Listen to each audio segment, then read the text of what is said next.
सगळे सोयरे कायद्याची अंमलबजावणी करा असं जरांगे पाटील यांनी म्हटलंय।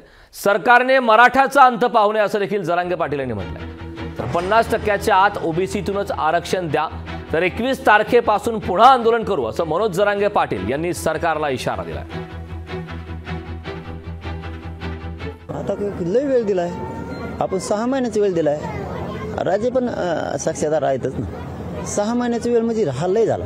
आणि नुसता सगळे सोयरे एकट्या शब्दासाठी 3.5 महिने झाले। हा लय वेळ किती अंत बघावा सरकारनं या समाजाचा। समाज नाही सोडत आता काय असतं, परत त्यांना मर्यादा आहे तसं समाजाला बी मर्यादा आहे। ज्यांना मोठं केले तेच जर आपल्या विरोधात बोलणार असले आमदार महोदय आणि मंत्री महोदय, तर मराठ्यांना सुद्धा त्यांचा विचार करावा लागणार आहे। सगळ्या सोयऱ्यांची अधिसूचना सरकारनं काढली, हे याच्यातलं महत्त्वाचं विशेष आहे।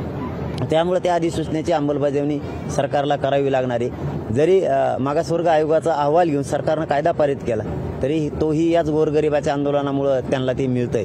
परंतु याचा अर्थ असा नाही की तुम्ही सगळे सोयऱ्यांची अधिसूचना तुम्हीच काढली आणि अंमलबजावणी करणार नाही, तर असं होणार नाही। तुम्हाला अधिसूचना त्याची अंमलबजावणी करावीच लागणार आहे। नसता 21ला आंदोलनाची दिशा ठरणार आहे, मग मात्र बोलणं सुद्धा बंद होऊ शकतं। सगळ्या पक्षाच्या आमदारांना आणि मंत्र्यांना विनंती आहे की तुम्ही सगळ्यांना जी समाजाची मागणी की सगळ्या सोयऱ्यांची अंमलबजावणी करावी, ओबीसीतून मराठ्यांना 50%च्या आत आरक्षण देण्याची ही मराठ्यांची मागणी करोडो, आणि याच करोडो मराठा समाजाच्या वतीनं आमदार आणि मंत्री महोदयांना आणि आमदार महोदयांना विनंती की सगळ्या सोयऱ्यांच्या बाबत तुम्ही उद्या एकमतानं आवाज उठवावा आणि मराठ्यांची जी मागणी त्या बाजूने बोलावं।